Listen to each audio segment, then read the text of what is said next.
às 11h15 do dia 17 de junho de 2019, havendo o número regimental, declara abertos os trabalhos da audiência pública da Comissão de Saúde da Alerj, conforme deliberação anterior e edital publicado em 14 de junho de 2019, em face do requerimento da Associação dos Renais e Transplantados do Estado do Rio de Janeiro, com a finalidade de esclarecer a Lei Estadual número 8315 de 2019, que altera o piso salarial da enfermagem, tomando como base o indexador de 30 horas semanais. Eu queria dar as boas-vindas a todas e todos que estão conosco nesta audiência, registrar aqui a presença da deputada enfermeira Rejane, que é vice-presidente desta comissão e presidente da Comissão de Direitos da Mulher, e fazer apenas uma breve explanação. Essa audiência, na verdade, o tema, na verdade, teve início a partir de foi apresentada inicialmente pelo deputado Jair Bittencourt, que nos pediu que atendesse a Associação dos Renais e Transplantados do Estado do Rio de Janeiro, sob a alegação para tentar construir uma saída, uma vez que tem diminuído o número de possibilidade de ser feita as ações relativas aos transplantados. Então, nesse sentido, quando ouvimos aqui o doutor Gilson Nascimento, que nos colocou o problema e nos colocou no entendimento dele que haveria necessidade de se discutir as 30 horas semanais, nós entendemos pela necessidade também de chamar todas as representações classistas e também de ouvir não só os transplantados, mas também a Secretaria de Saúde e, sobretudo, o Ministério Público do Trabalho. Então, antes de passar a palavra, eu vou passar a palavra exatamente nessa ordem. Primeiro, ao doutor Gilson Nascimento, que é o presidente da Associação dos Renais e Transplantados do Estado do Rio de Janeiro. Em seguida, para o doutor Carlos Pinho, que fala pela Associação Brasileira dos Centros de Diálise e Transplantes. E depois para a Secretaria de Saúde e para o Ministério Público do Trabalho.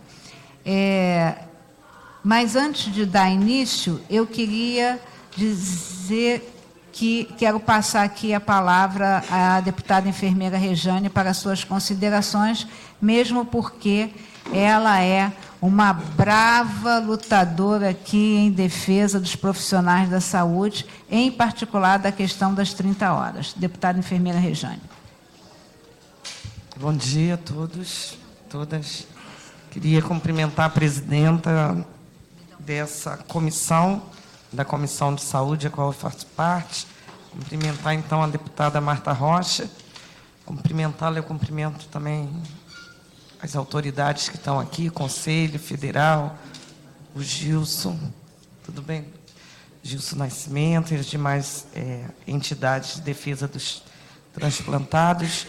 Nós, como profissionais que somos, a gente defende tanto a classe trabalhadora quanto a população do Estado do Rio de Janeiro, e a gente sabe que essa questão da carga horária da enfermagem é uma questão muito importante, né? A única categoria que não tem uma jornada de trabalho em lei.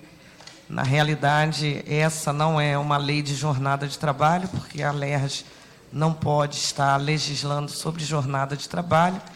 É uma lei que referencia um regime de trabalho para uma lei de piso salarial, que já tem com outras categorias, como professores, como telemarketing, todos eles estão citados nessa lei, né, referendando um regime para essa lei.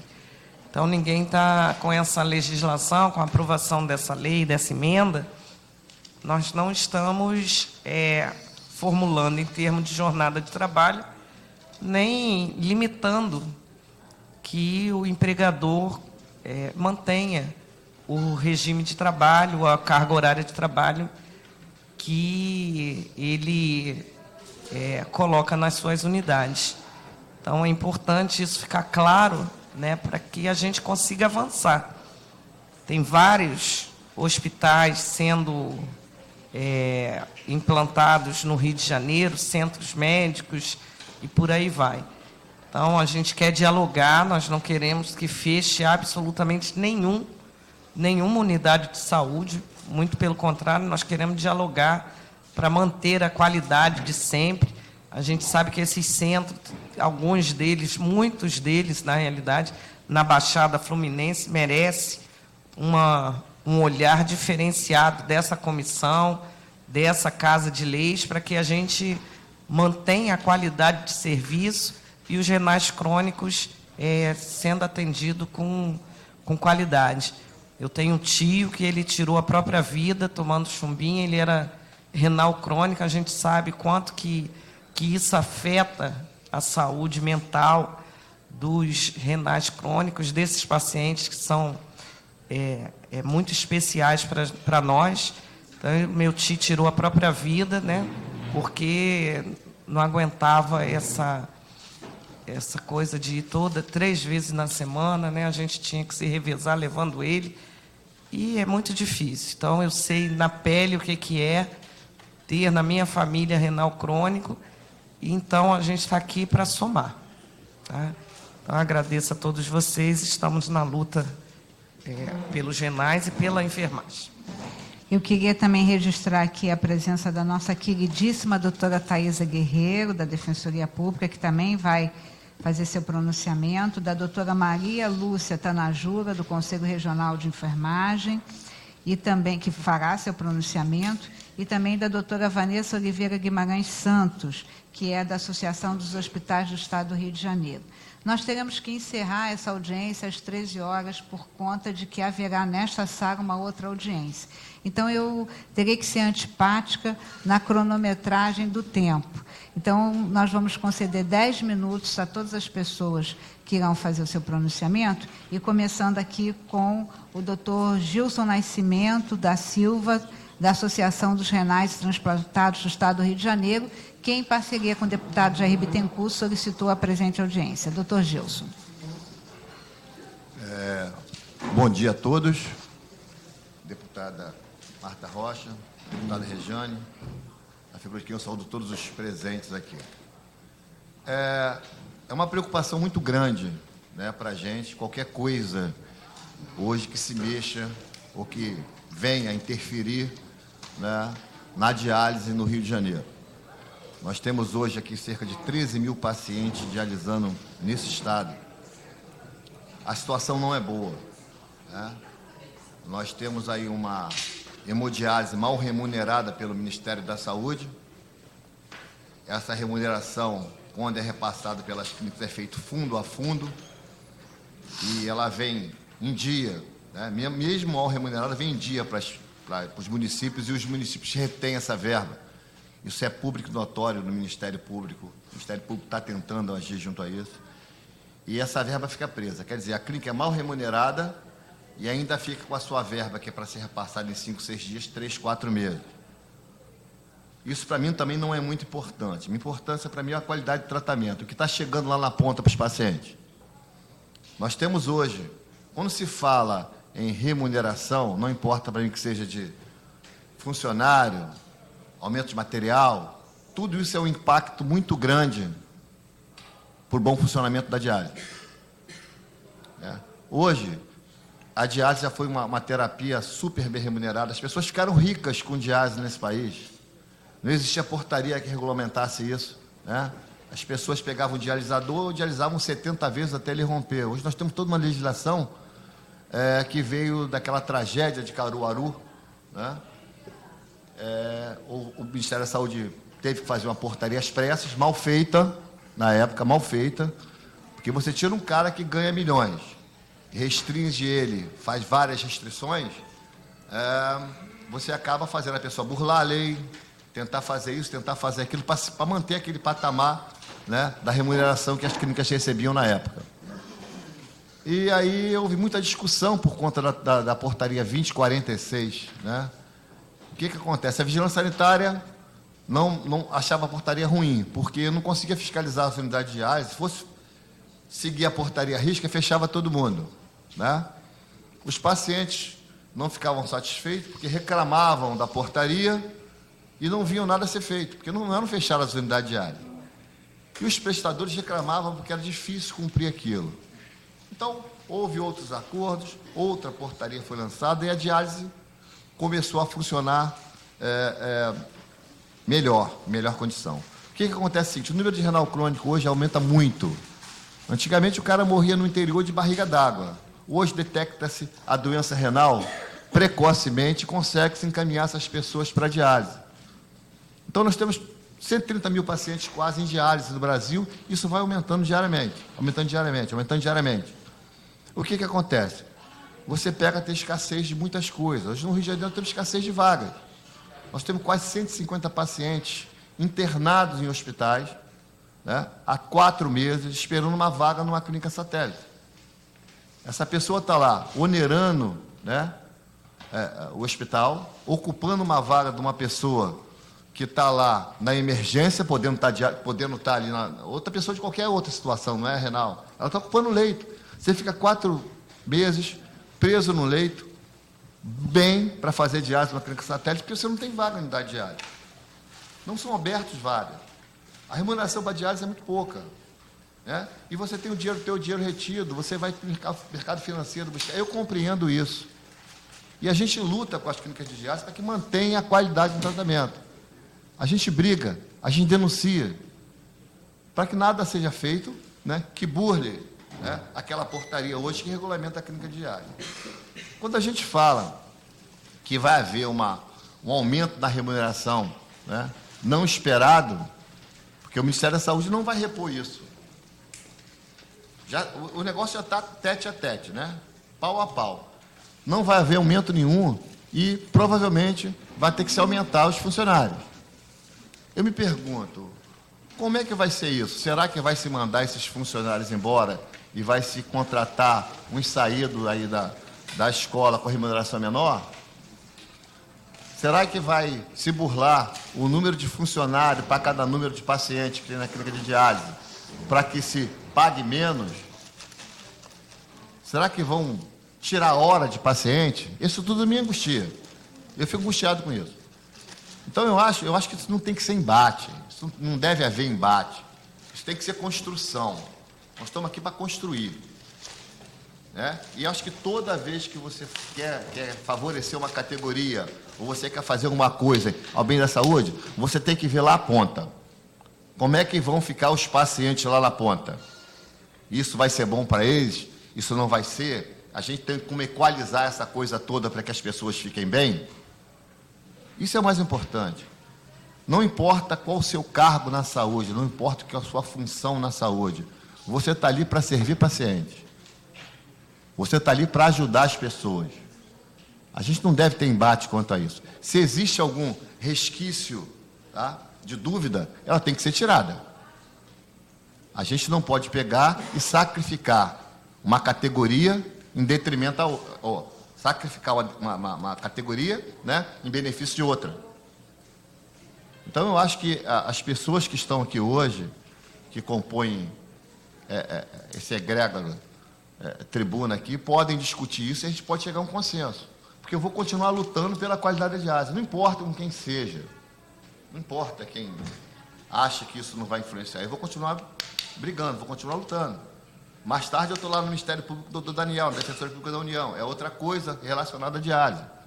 A gente vai continuar batendo sempre, que a minha função é essa, é bater para garantir a qualidade de tratamento. Obrigado. Eu que quero agradecer. Acho que a sua fala pode ser o norte dessa audiência.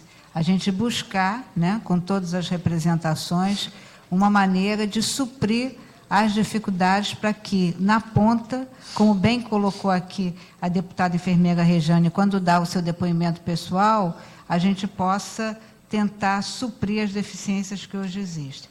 Eu queria passar, então, a palavra ao Dr. Carlos Pinho, da Associação Brasileira dos Centros de Análise dos Centros de Diálise e Transplantes.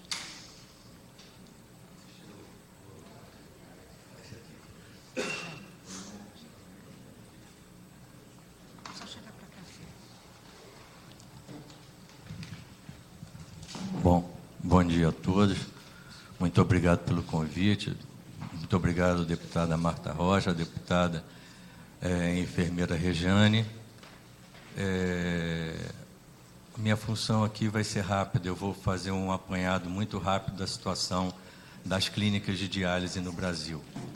Fazer um panorama, e dessas clínicas a gente vai até o estado do Rio de Janeiro para a gente ver qual seria o impacto que nós calculamos em torno disso, tá? Bom, o panorama da diálise hoje é o seguinte que nós temos, né? No Brasil nós temos em torno de 750 clínicas de diálise. Nós cobrimos só 5% dos municípios do Brasil. São 350 municípios onde dialisam, como o Gilson falou, em torno de 130 mil pacientes. O Brasil deveria hoje estar cuidando de alguma coisa em torno de 200 mil pacientes. Eles não estão sendo tratados, porque, apesar do que o Gilson falou da melhoria na saúde primária, eles ainda morrem antes de entrar em diálise. A nossa prevalência aqui, quer dizer, a quantidade de vezes que um fenômeno acontece na população, hoje está em torno de 650 pacientes por milhão. Nós deveríamos estar trabalhando com alguma coisa em torno de 1.000 pacientes por milhão, que é como trabalham os nossos países vizinhos, que padecem, na maioria das vezes, dos mesmos problemas que a gente. A diálise peritoneal é um capítulo à parte, ela está acabando no Brasil por falta de financiamento. Nós deveríamos ter hoje, a média mundial é 12% de pacientes em diálise peritoneal, hoje nós estamos com 5%, e se nada for feito, ela vai acabar num prazo pequeno. E ela faz uma falta enorme para os pacientes que estão fora dos grandes centros, como uma alternativa de diálise. A situação é uma coisa que a gente observa, uma desvalorização crônica no tratamento, que é um tratamento que é fornecido por essas 750 unidades de diálise, é onde o paciente vai dialisar 3 vezes por semana e receber, vamos dizer assim, a energia e a vida que ele precisa para viver mais um dia e meio até ele voltar à unidade de diálise. Então, é um tratamento essencial à vida. Não existe nenhuma possibilidade dele viver longo tempo sem diálise. O último reajuste da hemodiálise foi de 8,47%, após 4 anos sem reajuste em 2017. Apesar de todos os esforços que nós fazemos junto ao Ministério da Saúde, e aí esforços não é só da Associação Brasileira de Centros de Diálise e Transplante, são os esforços da Sociedade Brasileira de Nefrologia, são os esforços dos pacientes. Apesar de todo o contato que nós temos, nós não conseguimos absolutamente sensibilizá-los até o momento. Eles conseguem, nós recebemos, conversa, explicamos, e eles estão vendo esse quadro, eles têm perfeita noção do que está acontecendo. O valor do nosso reembolso aqui no Brasil é em torno de 50% a menos do que a média dos países da América Latina. Uma diálise no Brasil é paga à razão de 50% a menos do que a Argentina, a Colômbia, de outros países irmãos por aqui. Nós hoje vivemos também uma crise forte com relação a talentos. A nefrologia é uma especialidade que, por uma série de motivos que não cabe aqui expor, ela deixa de ser interessante para médicos que estão se formando. Então, hoje a gente trabalha mais ou menos com 40% a 50% de ociosidade nas vagas de residência médica para nefrologia. Isso varia por uma série de motivos, entre os quais também, claro, o mercado de diálise, de uma forma geral, que está entre as atividades que podem atrair um nefrologista. A mesma coisa acontece também com os profissionais de enfermagem. Nós temos falta também de profissional de enfermagem, nós temos que trabalhar com um profissional de enfermagem qualificado, né? Ele tem que ter uma qualificação em nefrologia. E aí o que a gente vê é assim, pacientes renais não conseguem vaga conveniada do SUS para fazer hemodiálise. São esses 150 pacientes que o Gilson, que já chegaram ao número de 200, e a gente vem tentando fazer vários esforços junto à Secretaria Estadual de Saúde, a municipal principalmente, que são as duas a quem isso traz grande preocupação, além de nós e aos pacientes, né? É que a gente consiga que os pacientes tenham acesso à diálise. Essa é a grande briga, que eles tenham acesso à diálise, uma diálise de qualidade e de preferência em todos os cantos do Brasil. Essa é a nossa luta, esse é o nosso objetivo. Clínicas de hemodiálise do Rio não recebem verba da prefeitura e pacientes aguardam atendimento. Né? A gente vê isso com uma certa frequência. Aqui no estado do Rio de Janeiro, somente 1/3 dos municípios possui clínica de diálise. São 87 clínicas de diálise no Rio de Janeiro, que atendem em torno de 13 mil pacientes. Tá? Nos últimos 10 anos, 48 clínicas de diálise encerraram a atividade no estado do Rio de Janeiro. Claro que elas foram substituídas, porque senão nós estaríamos vivendo uma crise muito forte, mas elas foram substituídas à razão de 21 clínicas somente. Então, hoje, nós temos um déficit crônico de vagas. Eu volto a dizer que tem muita gente atenta e muita gente preocupada com isso. Mas a gente vê lá na ponta os pacientes dialisando, ocupando o leito hospitalar, onde eles deveriam estar tratando numa clínica de diálise com o tratamento adequado. Pode parecer não muito correto, mas via de regra o tratamento de diálise que é feito ambulatorialmente para o paciente crônico é melhor do que ele internado. Além do mais, ele está ocupando o leito de um outro paciente que poderia estar precisando muito mais do que isso. Bom, o número de pacientes, esses são os números que mostram o slide anterior. De 2005 a 2015, o número de pacientes cresceu 71%. Enquanto o número de unidades de diálise cresceu apenas 15%. Eu gostaria de ter um pouquinho mais de detalhe, em vez de não só falar de unidades de diálise, também mais de vagas. Tá? Mas, como tudo aqui no Brasil, a gente sempre sofre um problema de dados fidedignos, mas então nós estamos trazendo esse dado. O número de pacientes cresceu nos últimos 10 anos a 71%, então a unidade de diálise não cresce na mesma proporção. E isso é que traz esse gargalo de acesso, além de outros detalhes também que eu posso citar aqui. Bom, o preço da diálise, ele, com base no ano de 2003, até o ano de 2019, ele tem da hemodiálise, ele tem uma defasagem de 37% entre o valor pago pelo SUS e hoje um custo da sessão de diálise. E a diálise peritoneal, essa tem uma defasagem de 136%, porque ela ficou nada mais, nada menos do que 16 anos sem aumento. Tá? Então, as defasagens entre os valores que são pagos e aqueles que são os valores de custo das unidades de diálise é muito grande atualmente. Em 2001, o reembolso de uma sessão de diálise, a setinha cobriu ali, era R$ 102,94. Se a gente corrigir, pode pegar o índice que quiser. Se a gente pegou ali o IGPM, esse valor hoje deveria corresponder a 367,71. É claro que esse é um raciocínio simplório. Existe uma série de ganhos de produtividade, uma série de ganhos que fazem com que as unidades de diálise também consigam sobreviver diante desse quadro, até um determinado limite. Chega um limite que elas não conseguem mais. E a preocupação da gente, assim como a do Gilson, é a questão da qualidade e o acesso dos pacientes. Esse número eu peguei um censo de 2 anos atrás, eu peguei 10.700 pacientes, só para a gente ter uma ideia do impacto que a alteração das 40 para 30 horas traria para as 87 clínicas em operação no Rio de Janeiro. Isso daria um impacto anual de 36 milhões de reais. Tá? Se nós levarmos em consideração que o número mais adequado é em torno de 13 mil pacientes, a gente subiria esse número pelo menos mais 20%. Então, nós estaríamos falando de alguma coisa mais de 40 milhões de reais ano, para que nós pudéssemos fazer frente a essa alteração da legislação. A pergunta que nós nos fazemos é, se o Ministério da Saúde não está sensível a isso, ele não teria como ter, porque regimentalmente eu não vejo como ele pudesse fazer uma remuneração diferenciada para o Estado do Rio de Janeiro, porque eles alegam fundamentalmente que isso está fora da prática do SUS.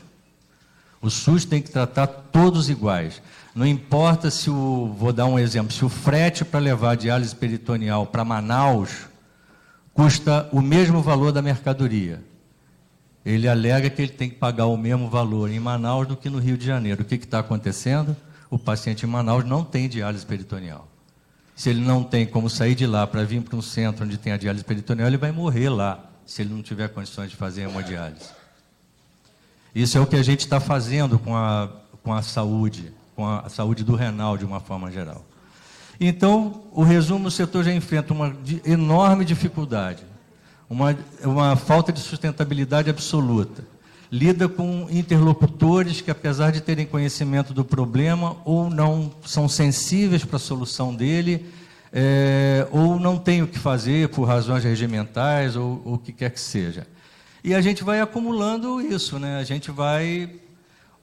E a crise só se agrava. Enquanto nós não tivermos um reajuste emergencial, com um aumento no número de vagas ofertadas, incentivo à prevenção da doença renal, para que pelo menos essa taxa caia um pouco, essa taxa de entrada de pacientes. Tem que ter um incentivo ao programa de transplante renal, que em muitos lugares do Brasil simplesmente inexiste. No Rio de Janeiro houve uma melhora recente, e precisamos continuar trabalhando para melhorar. A coparticipação nos planos de saúde também é mortal, também traz um enorme problema para a sustentabilidade das unidades de diálise, e fazer valer a regra do repasse de forma a impedir que os gestores locais, quando recebem o dinheiro do Ministério da Saúde, detenham-no lá por 2, 3, 4 meses, levando uma total insolvência das clínicas. O que nós queremos, nada mais, nada menos, é proporcionar acesso dos pacientes à terapia renal substitutiva em todo o país de forma igualitária. Obrigado. Obrigada. Vamos ouvir, então, da Associação dos Hospitais do Estado do Rio de Janeiro, doutora Vanessa Oliveira Guimarães dos Santos. Bom dia a todos. Não está ouvindo. Mais próximo. Oi? Levanta. Aí. Oi? Dá para ouvir? Foi. Não? Não sei. Olá. Tá, né? Bom, meu nome é Vanessa Oliveira, sou enfermeira por vocação e por opção. Sou professora, milito muito na minha área, amo ser enfermeira. É óbvio que queremos, sim, todos os profissionais da enfermagem, um reconhecimento em termos de carga horária, em termos de recursos financeiros. Mas o que eu queria dizer, na verdade, é que eu sou funcionária pública, sou servidora pública, mas eu também tenho meu próprio negócio, eu também faço consultoria, eu acabo militando assim, transitando em todas as áreas de atuação que o enfermeiro pode atuar, né? E penso muito nessas questões quando o foco é a saúde e a segurança do paciente. O meu doutorado, ele foi na área, tem sido, né? Na verdade, ele está interrompido, mas na avaliação de tecnologia em saúde, na forma como a gente incorpora a tecnologia, seja ele no SUS ou na rede privada, ou em qualquer outro ambiente hospitalar ou estabelecimento de saúde. E do mesmo jeito que a gente incorpora a tecnologia, a gente tem que incorporar RH também pensando em algumas coisas. Não podemos simplesmente pensar em aumentar o valor desse salário, reduzir a carga horária, sem pensar no impacto orçamentário disso. Não tenho acesso a esses dados, obviamente, mas estou aqui representando a AERJ no sentido de que eu sou responsável pelo centro de estudos de lá, pelos projetos, um ambiente que me acolheu para a gente tornar a parte da enfermagem bastante atuante nesse segmento, né? Apesar de ser a Associação dos Hospitais do Estado do Rio de Janeiro, não temos só hospitais privados, temos universitários também e públicos envolvidos. Então, a minha fala é muito mais nesse sentido, né? A gente, na verdade, eu brigo muito pela enfermagem, sim, da maneira como possível. Diariamente, abrir a leito com meus pacientes. Hoje, eu sou permutada de um outro município e trabalho hoje aqui no município do Rio, onde eu tenho uma clínica médica com 30 leitos, onde 7 leitos hoje, eu posso afirmar a vocês, estão lá só esperando espaço para dialisar e, assim, ocupando leito, né? Então, vim falar isso no objetivo, com o intuito de deixar muito claro que a gente também quer chegar num acordo, num consenso, até para ver qual seria a melhor forma da gente estar podendo operacionalizar tudo isso e onde a ponta, né, que é o paciente, que a gente consiga garantir o que eu acordo todos os dias para fazer para o meu paciente, seja eu tendo recurso ou eu não tendo recurso, que é garantir que ele tenha uma assistência adequada, segura, dentro do sistema que ele está inserido. Bom dia a todos.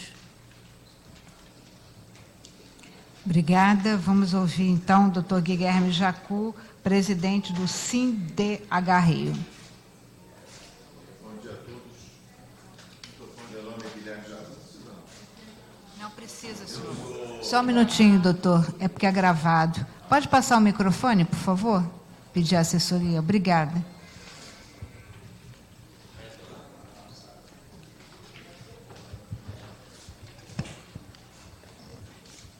Gostaria de dizer algumas...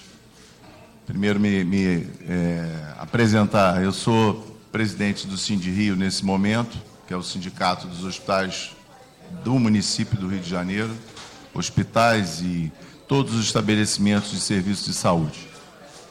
Eu sou médico há 41 anos, sou cirurgião geral, titular do Colégio Brasileiro de Cirurgiões, opero ainda, exerço a minha profissão médica, fui, durante 30 anos, médico e chefe de serviço durante um período no Hospital Geral do Andaraí, ou seja, participei da vida pública também como médico e tenho consultório, já trabalhei em operadora de plano de saúde, então eu, modéstia à parte, conheço um pouquinho desse pacote. Eu peço vênia pela minha eventual veemência, mas ela é própria da minha pessoa e do meu entendimento de que a gente tem que lutar por uma saúde melhor. Não existe público e privado, isso é coisa do passado. Se a gente não conseguir construir um projeto de saúde com uma parceria entre a iniciativa privada e os entes públicos, nós não vamos conseguir chegar a nenhum lugar. Mas a gente fica um pouco desestimulado, um pouco preocupados, quando a gente vê o que acontece com a turma da diálise. Transplante é um problema muito complexo. E a gente precisa de muitas outras coisas que não só dinheiro. Até de fazer campanhas de conscientização para as pessoas fazerem doação. Mas se a gente hoje vê um grupo que tem um papel fundamental, que mantém vidas em condições não adequadas, obviamente, porque a sua doença é uma doença de difícil solução, mas é o que permite que elas se mantenham vivas. E a gente vê o descaso que o governo trata esse grupo de prestadores de serviço. Quer ignorando a realidade dos reajustes, como foi colocado aqui na apresentação, e sentando em cima dos valores dos reajustes para as tabelas que remuneram essas clínicas. E muito acontece também, pior ainda, é que mesmo mal remunerados, o governo libera essa verba para o município e os prefeitos, ilegalmente, porque eles têm 5 dias para repassar esse dinheiro para os prestadores, ele coloca na mesma sacola para administrar os outros problemas que ele tem. Isso é crime. Eu gostaria, não é de desafiar, mas de implorar ao Ministério Público que use de outras ferramentas para fazer prevalecer essa lei. O Brasil é o país que tem mais leis escritas e é onde se menos cumpre. E essa lei mata se ela não for cumprida. Isso é um absurdo o que acontece. Os valores de remuneração são absurdos. A diálise peritoneal, quando eu me formei, eu tenho 41 anos de formado, infelizmente, porque a idade vem junto. Mas se fazia lá no Hospital Geral do Andaraí, diálise peritoneal, com frequência. E eu, como cirurgião, era chamado para colocar catéter abdominal nos pacientes. Era uma opção interessante. No Hospital Gafregueni, fizemos muito, na época de estudante, um grupo de nefrologia de lá, a gente fez muita coisa. Hoje é inviável. Como é que você pode exigir que uma pessoa aceite trabalhar por um valor se o insumo que ela usa teve uma desvalorização de uma valorização, no caso, de 136% num período e o governo não deu nada? Quem vai fazer isso? Qual de nós aqui ia abrir um negócio que ia comprar uma garrafa de Coca-Cola por R$3 e vender por R$1? Não existe isso.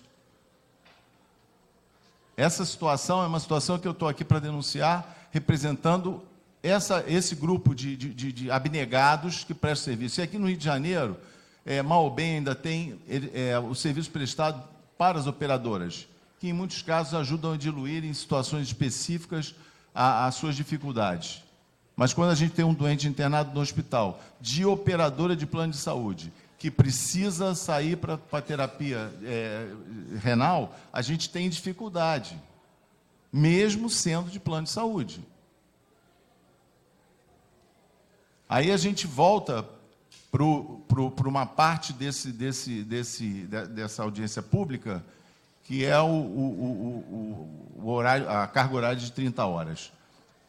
Eu queria dizer que eu tenho uma irmã enfermeira, e que eu digo em todos os lugares que eu vou, que quem trabalha dentro do hospital é a enfermagem. Quem carrega o hospital é a enfermagem.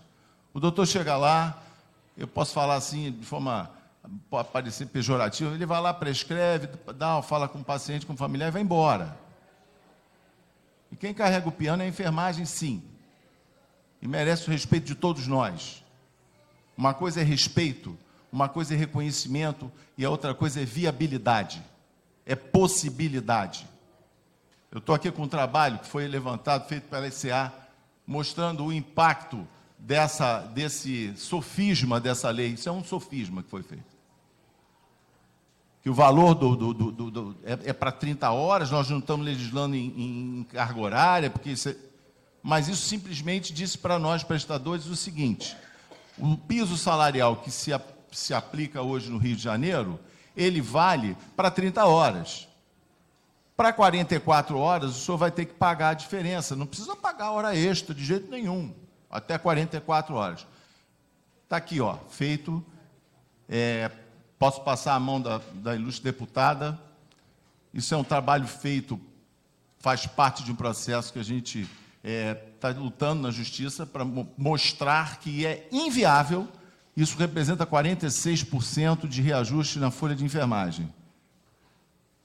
Eu gostaria de saber qual empresa que tem possibilidade de absorver um impacto de 46% de reajuste na sua folha de pagamento. Nenhuma. Então, não se está falando de merecimento. Outra coisa, alegar que isso é uma norma seguindo as orientações da OIT, por favor. Nós estamos no Brasil. E aqui todo mundo da enfermagem trabalha em mais de um emprego. Então, eu pergunto o seguinte: então vamos restringir a um emprego só? Vai ter 30 horas, mas não vai poder ter outro vínculo, certo? Porque senão daqui a pouco vão ter 3 vínculos. Porque as pessoas ganham pouco, o enfermeiro ganha mal, o médico ganha mal, todo mundo que trabalha na saúde ganha mal. A enfermagem carrega o piano? Carrega. Mas não se pode fazer uma coisa nesses termos, dessa forma. Eu sinto até que foi uma insensibilidade e falta de conhecimento do governador ele ter assinado essa lei. Provavelmente ele não teve a oportunidade de ouvir alguém para dizer isso aí. E foi sancionada, foi votada na ALERJ, isso aí é do jogo político e tal, e vamos embora. Agora, isso inviabiliza os hospitais. Se vocês forem procurar na lista de devedores da Previdência Social, de tributos federais, estaduais não, que a gente não paga, municipais, que é ISS, e vamos buscar lá para ver onde estão os hospitais privados, porque os públicos não pagam imposto. Em compensação, a qualidade da saúde é a que a gente vê todo dia nas páginas dos jornais, e alguns na página policial. Essa é a qualidade, nas 3 esferas. Então, isso é uma coisa muito grave e que precisa ser discutida com seriedade. Isso não é uma brincadeira. Eu fiz questão de vir nessa audiência porque envolve o pessoal da diálise, que são abnegados. Isso que foi dito aqui, que não se encontra mais nefrologista. Ninguém quer fazer nefrologia mais. Todo mundo só quer fazer coisa que envolva alta tecnologia, altos custos, materiais caros, que cada vez vão ser mais difíceis de serem pagos, seja pela iniciativa privada, seja pelos próprios governos nas diferentes esferas. Então, é preciso acender essa lâmpadazinha aí. Eu não vim aqui para dizer nada além disso, porque eu considero que isso é o mais importante. Ok? Então, Muito obrigado pela oportunidade. Estarei à disposição do Ministério Público, daqui do Legislativo, de qualquer instituição ou entidade que queira discutir de forma séria, equilibrada e baseada em dados. Obrigado. Antes de passar a palavra para a representação da enfermagem, eu queria aqui registrar a presença do Dr. Leonardo Barcelos, do Dr. Eduardo... Desculpe, doutor Eduardo. É Eduardo Nigre? Tá, obrigada.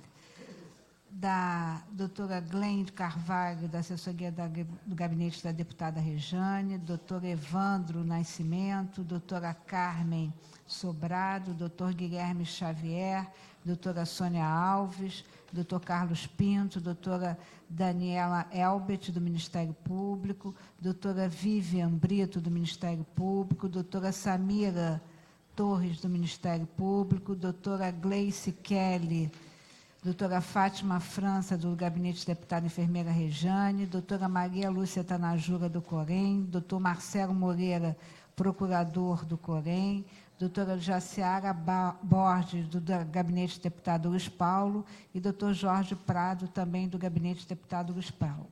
Queria passar, então, a palavra à doutora Sônia Alves, da Associação Brasileira de Enfermagem.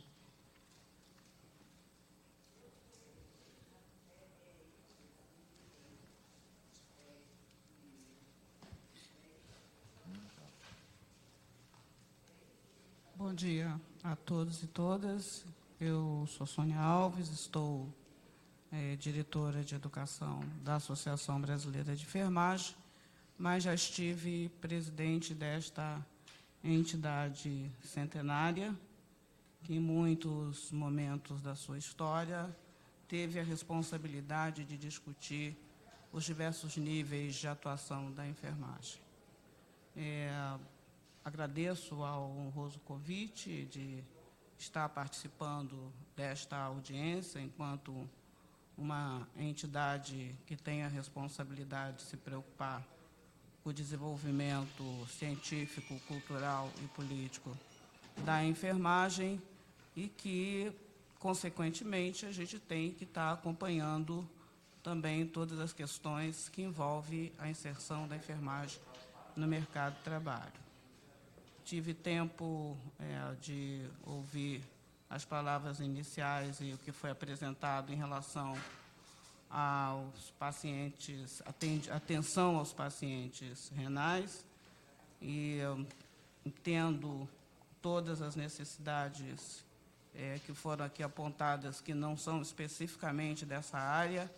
Na saúde complementar, a gente sabe das defasagens do custo na relação com o Sistema Único de Saúde, mas, provavelmente, o destaque desta discussão é a questão da carga horária profissional da enfermagem, que, na lei atualmente aprovada no Estado do Rio de Janeiro, trata de piso salarial e não de carga horária. Essa é uma questão que a enfermagem já vem buscando e defendendo há muitos anos. Todos nós somos vistos como profissionais importantes, profissionais essenciais dentro das instituições de saúde, mas algo que muito pouco a área empresarial se preocupou em tratar foi da questão da carga horária, do piso salarial da enfermagem. E essa situação, que hoje é fator de preocupação para toda a classe empresarial da saúde, sem dúvida, talvez a falta de um diálogo tenha sido o fator que possa ter tido como consequências essa situação de hoje. Precisamos resolver, não só reconhecer a necessidade de valorização desta categoria, mas precisamos buscar uma saída.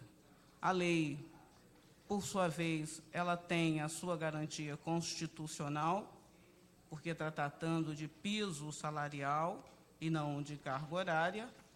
As instituições, sem dúvida, não deixaram de funcionar, apesar do não cumprimento da lei, e acho que já chegou a um ponto que está avançado. O Ministério Público, até onde venho acompanhando, e as instituições, e a classe empresarial já buscaram, né, as suas formas recursal para que se possa buscar uma saída que seja satisfatória para todos, tanto para o trabalhador da enfermagem, quanto para as instituições prestadoras de serviço. Mas quero deixar aqui a posição da Associação Brasileira de Enfermagem, que somos defensores das 30 horas, com salário justo, porque entendemos que, como qualquer outro trabalhador no campo da saúde, principalmente essas duas categorias, médico e enfermagem, com carga horária acima, com jornada de trabalho acima de 30 horas, os estudos já apontam os desgastes e os problemas de saúde que esses trabalhadores são afetados em consequência de uma carga horária maior. A questão do peso salarial, volto a dizer, estamos acompanhando, somos defensores de salários dignos para essa categoria profissional e vamos aguardar todo o desdobramento que deve advir aí de uma negociação entre empresários e as representações da enfermagem no Estado do Rio de Janeiro. Muito obrigada. Queria passar, então, para a doutora Maria Lúcia Tanajura, do Conselho Regional de Enfermagem.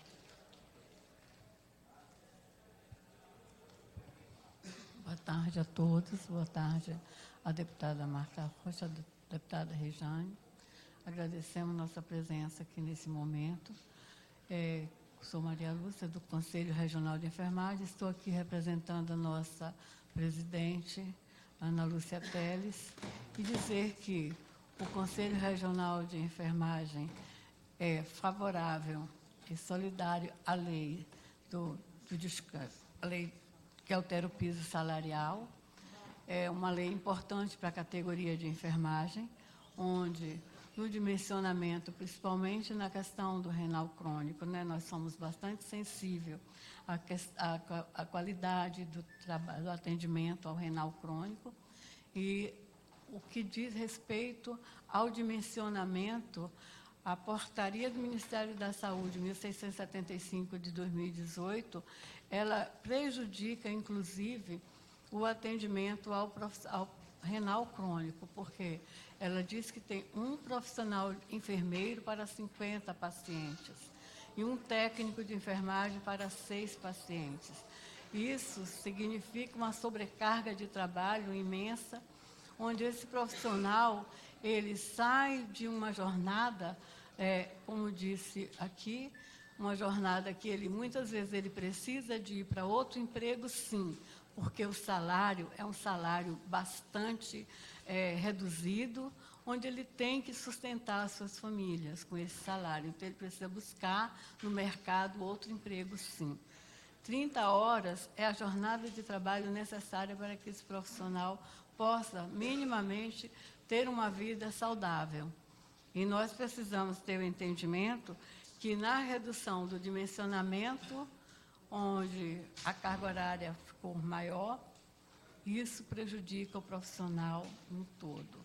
Portanto, o Conselho Regional de Enfermagem se sensibiliza, sim, com a questão do renal crônico.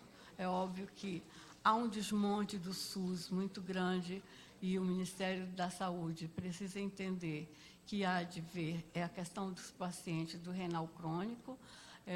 Foi citado aqui o Hospital do Andaraí, de fato, há uma superpopulação de profissionais que dialisam no serviço público e o atendimento é precário, de fato, é muito ruim.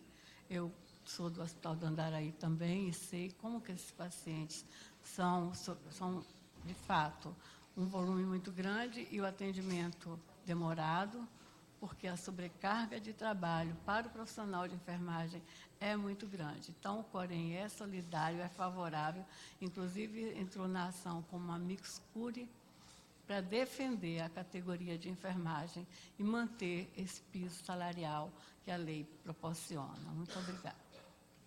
Bom, nós ouvimos aqui não só encaminhado o problema pelo Dr. Gilson Nascimento, né, falando do que a sua fala, obviamente, sensibilizou a todos. Ouvimos a parte dos hospitais, né, que apresentaram as dificuldades reais e concretas, e ouvimos aqui a fala dos trabalhadores da área da enfermagem, a qual, né, nós, em todo momento, em todas as falas, nós destacamos aqui a importância do profissional da enfermagem. Eu quero ouvir agora a Secretaria de Saúde, mas também sobre essa ótica que foi trazida aqui, sobre o custo desse serviço, a demora do repasse, né? E ouvindo muito quais são as iniciativas a serem adotadas pela Secretaria de Saúde, junto ao Ministério da Saúde, no sentido de diminuir essa diferença entre o que é pago e aquilo que é necessário, para visar cada vez mais a qualidade desse serviço prestado. Então, em primeiro lugar, nós vamos ouvir a doutora Maria Fátima Mateus Alves, superintendente de Recursos Humanos. Bom dia a todos. Bom dia a todos. Bom, gostaria de cumprimentar a deputada Marta Rocha e a enfermeira Rejane, e cumprimentando assim a todos. Primeiro, a convocação veio bem específica para tratar do assunto da jornada do profissional e o piso salarial. Então, essa pergunta que a senhora acabou de fazer, eu não teria embasamento técnico para poder responder, porque eu sou de uma área bem específica, Superintendência de Recursos Humanos. Quanto ao repasse, eu acho que existe toda uma tratativa que passa pela CIB e que passa pelo próprio Conselho, onde tem representantes das áreas e que fazem todo esse questionamento quanto ao valor pago e do repasse, acredito eu. Tá? Então, eu não sou a pessoa mais indicada para falar sobre esse assunto. Posso falar, sim, sobre, especificamente, sobre o profissional e, mais específico ainda, sobre o profissional estatutário da Secretaria Estadual de Saúde, e cada área fala sobre o seu. Nós pedimos também, eu sugeri que viesse alguém de OS para falar melhor sobre como está sendo tratado os profissionais de enfermagem nas OS, quanto à carga horária e quanto ao valor do piso salarial deles. Só que com aquela reunião que nós já tivemos passado, e hoje praticamente está a troca das duas OS. Então, a equipe está lá, não estaria aqui. Então, representando a secretaria veio eu, para falar um pouquinho sobre o estatutário, e o Bruno para falar um pouquinho sobre a fundação. Especificamente sobre o assunto que foi convocado, tá? Então, a primeira coisa que eu queria dizer é assim, nós temos o nosso servidor estatutário, ele já tem uma jornada de 24 horas. Isso já está estabelecido. Então, nenhum profissional nosso efetivamente de área de saúde atua mais do que 24 horas, a não ser que ele seja cedido para a fundação e ele faça adesão à fundação, que ele passa a fazer 30 horas e recebe um plus a mais para essa jornada que ele vai fazer.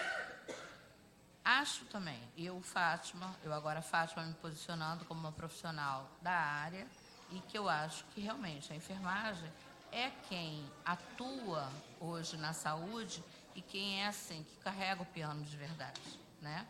Só que nós temos toda uma questão financeira envolvida nisso. E a própria lei, quando foi publicada, ela fala que todo o efeito financeiro só pode ocorrer após a recuperação fiscal. E, paralelo a isso, existe o PCCS, que foi aprovado, e que o efeito financeiro também só pode ocorrer após a recuperação fiscal. Então, por exemplo, hoje, um técnico de enfermagem na saúde recebe o salário, aí eu estou falando de vencimento básico específico, de 771. E foi proposto no PCCS que ele passaria de, no mínimo, 1.665,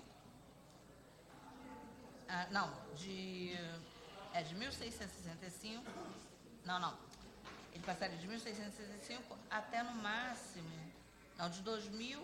de 711 a, no mínimo, 2.115 a, no máximo, 3.256. E, basicamente, a maioria dos nossos servidores, eles ficariam praticamente no final de carreira.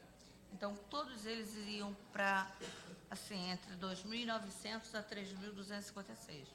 E aí não tem como falar fixamente, porque são 12 faixas, 12 padrões a quais os servidores seriam enquadrados. E, com isso, eles estariam além até do piso salarial. Agora, isso só vai acontecer depois da recuperação fiscal do Estado. Mas isso está no PCCS que foi aprovado. E para o nível superior, hoje ele recebe 1.665, que é o valor básico dele, ele passaria para, no mínimo, 4.230 a 6.513. E a grande maioria também iria para a faixa de 5.000 a 6.000. Então, isso é a nossa realidade hoje, a nossa prática hoje. Agora, isso tudo está previsto que só pode acontecer após a recuperação fiscal do Estado. É justa, não é justa, é possível, o Estado tem condições de fazer? Nós, na Secretaria, não temos como mensurar isso. Isso é uma decisão do governador, é uma decisão que implica outras áreas, o governo federal, já que o regime foi endossado pelo governo federal. Então, hoje, a Secretaria Estadual de Saúde, para os servidores públicos, isso tem que ficar bem claro, é essa situação em que nós estamos, tá? Realmente, o profissional da área de saúde está com um salário bem defasado. Isso melhorou um pouquinho, porque em 2014 nós conseguimos incorporar uma gratificação que existia, porque antes era vergonhoso, o salário era R$100 e 200 e poucos reais, era essa a realidade do Estado. Nós conseguimos incorporar isso, deu uma melhorada, mas não é a realidade. Quando isso vai poder acontecer, sinceramente, nós não sabemos. Sei que nós fizemos todo o estudo, todo o impacto para tentar verificar, olha, é isso que vai acontecer, é isso que a gente pode fazer, é isso que os servidores mereciam que acontecesse. Agora, quando isso vai acontecer? Só com a decisão do governo, junto com o governo federal. Tá bom? Obrigada a todos. Deixa eu só fazer algumas considerações e até pedir à deputada enfermeira Rejane também para fazer a sua contribuição. Em primeiro lugar, nós vivenciamos hoje uma transferência, uma modificação de OS no Hospital Getúlio Vargas. Essa modificação de OS aconteceu no final de semana e essa casa, através da liderança do governo e da Comissão de Saúde, com a presença também da Defensoria Pública e do Ministério Público do Trabalho, tem acompanhado essa alteração da OS, né? Então, é exatamente nessa reflexão. Dos temas que a senhora trouxe aqui, eu queria fazer duas outras considerações. A primeira é lembrar aqui uma fala do secretário, a doutora Thaisa pode contribuir com isso, nossa defensora, que, quando falou sobre a nova OS que chegava, já no Getúlio Vargas, já colocou que o contrato previa a questão das 30 horas na forma que está sendo debatida aqui. Então, me parece, mesmo que o estudo tenha sido feito e que a complexidade desse tema só vá ser amplamente vista após o regime de recuperação fiscal, mas a fala do secretário no episódio do Getúlio Vargas nos permite dizer que a questão das 30 horas foi incorporada pela Secretaria de Saúde. No caso específico dos trabalhadores que são servidores públicos, não é alcançado porque há uma diretriz de 24 horas. Mas na outra diretriz das OS, pela fala do secretário, se foi o novo contrato que foi estabelecido no último trimestre, para o Getúlio Vargas não poderá ser diferente na possibilidade de alteração de outras OS. Então, essa é a primeira questão. A segunda questão é a questão do PCCS, né? Que o governo do Estado entrou com uma ação para discutir a constitucionalidade, mas que, ao mesmo tempo que a Procuradoria do Estado faz esse gesto, o secretário de Saúde faz um gesto diverso. O secretário de Saúde apresenta as compensações remuneratórias e financeiras para a implantação do PCCS. O que pretende fazer o secretário de Saúde com esse gesto?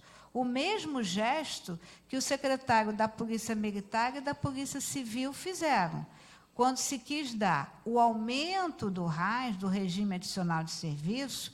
O secretário da Polícia Militar e o secretário da Polícia Civil fizeram também as suas compensações financeiras e remuneratórias. Na verdade, não aumentou o número de postos de trabalho no regime adicional de serviço para as forças de segurança.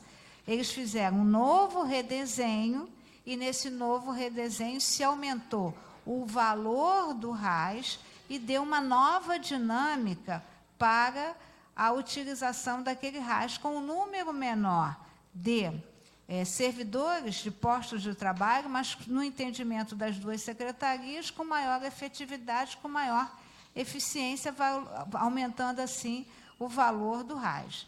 Eu só estou colocando isso, né? E eu acho que essa reunião não se encerra, essa audiência não se encerra. Eu acho que a gente tem que buscar uma reunião com o secretário de Saúde para entender, já que não está presente, quem possa falar um pouco. Consigo, com muita tranquilidade, né, ver a importância da enfermagem e entender as preocupações que o outro segmento traz. Mas só para a gente não perder de vista que, tanto no PCCS, tá, quanto nas 30 horas, os dois gestos que o secretário da pasta fez foi no sentido de acolher essas duas legislações, né?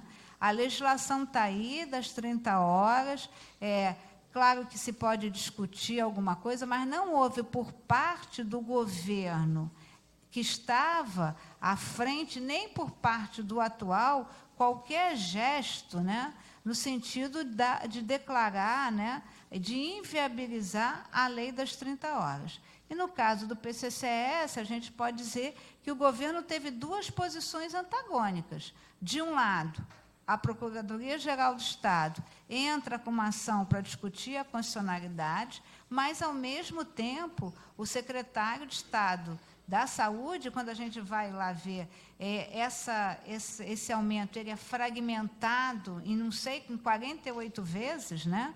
Isso não se dá, você não dorme e acorda com salário novo, isso é fragmentado em 48 vezes, né? Então, isso também, do outro lado, o secretário da Saúde fez o seu gesto da compensação financeira para que o PCCS fosse colocado. Só fiz essa observação para a gente entender bem, né, qual a natureza daquilo que a gente está discutindo aqui. Eu volto a dizer, a nossa audiência não se encerrará aqui, ou pelo menos as providências que devemos tomar não se encerram aqui, mas, na questão do PCCS e na questão das 30 horas, eu queria deixar registrado aqui qual é a sinalização que o secretário estadual de Saúde vem dando. Então, feitas essas considerações, sei que a deputada enfermeira Rejane quer falar um pouquinho mais adiante, então eu queria ouvir aí o doutor Bruno Klein, que representa a Fundação Saúde. Primeiramente, bom dia. Saudar a deputada Marta Rocha, saudar a deputada enfermeira Rejane, saudar a nossa querida representante do Conselho de Enfermagem, a nossa diretora, a doutora Simone, falar que, inicialmente, saudando essa classe, que realmente quem trabalha com saúde pública sabe que da porta da entrada à porta da saída de qualquer unidade de saúde, quem conhece é o corpo de enfermagem. Do ponto de vista de RH, tá, nós temos essa plena consciência e vamos sempre buscar valorizar esse trabalho que é muito importante. Contextualizando o papel da Fundação Saúde, A Fundação Saúde é um ente da administração pública indireta, criada por lei, é uma fundação privada de direito público, vinculada à Secretaria de Saúde, e ela tem como escopo de atuação a gestão avançada de 11 unidades do Sistema de Saúde do Estado do Rio de Janeiro, dentre os quais o Programa Estadual de Transplante, onde nós temos 36 enfermeiros lotados lá, fazendo um belo trabalho, por sinal. Continuando nesse trabalho de contextualização, a atuação do Estado em saúde pública se divide em 3 partes. Uma gerida propriamente pela Secretaria, são suas unidades próprias, outras geridas por OS, através de seleção, e parte geridas pela Fundação Saúde. No que tange à Fundação Saúde, a carga horária da enfermagem, tá, é de 30 horas semanais. O que ocorre? Com a edição da nova lei, nós passamos a ter uma remuneração menor do que a atribuída pela lei, né? Isso com base nas 30 horas semanais. A lei, obviamente, ela tem presunção de legalidade, ela está em vigor, né? E, portanto, a gente está terminando um estudo de impacto de recomposição desse valor para atingir a esse mínimo estabelecido na lei, né? Vamos enviar isso às esferas competentes do governo, notadamente ao Conselho de Recuperação Fiscal, a quem deve aprovar ou não, né, essa recomposição. Mas só a título de exemplificação, se fôssemos tomar por hora de trabalho, tá, 40 horas semanais, a Fundação hoje estaria dentro do limite, mas estaríamos dentro do que seria o piso já instituído. Bom, mas essa é uma discussão que vai acontecer ainda, né? Essa discussão não está em pauta. Nós somos a administração pública e, como administração pública, somos regidos pelo princípio da legalidade. A lei, ela tem presunção de legalidade e vamos atrás do cumprimento dela. Essa é a posição da Fundação Saúde, alinhada ao posicionamento do secretário, Dr. Edmar. Tá? Hoje a Fundação ela tem um corpo de enfermagem com 444 enfermeiros ativos e, bem, era isso que eu queria colocar, que nós estamos alinhados à posição do secretário nessa questão das 30 horas semanais e buscar essa composição para que se chegue a esse valor mínimo do piso instituído pela lei recentemente publicada, aprovada, promulgada. Obrigado. Obrigada, doutora Thaisa, da Defensoria Pública.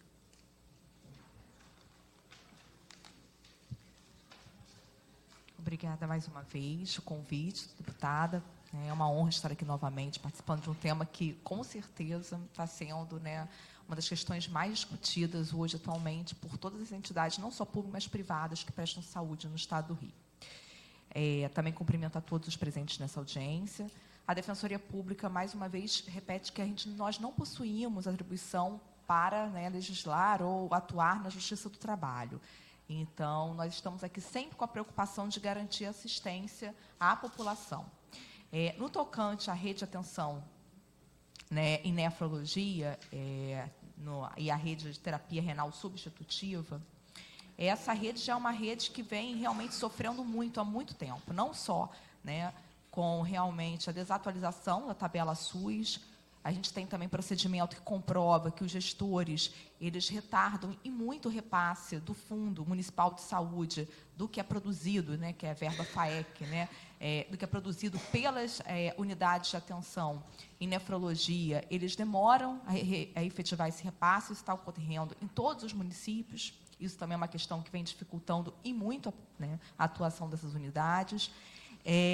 Existe um déficit também no Estado do Rio de Janeiro, que já também é objeto de um procedimento de instrução da Defensoria Pública, tá? Também na rede de terapia renal substitutiva, principalmente na região metropolitana 1, principalmente aqui no município do Rio de Janeiro, em Campos também. Então, hoje, a gente tem um déficit, né, segundo os dados, de 12 unidades no município aqui do Rio de Janeiro, 2 em Campos e há outros pequenos nas outras regiões de saúde, tá? E, né, nós temos uma fila de 140 pacientes hoje, só no município do Rio de Janeiro, para terapia renal substitutiva, para transplante de 1.569 pessoas para transplante renal.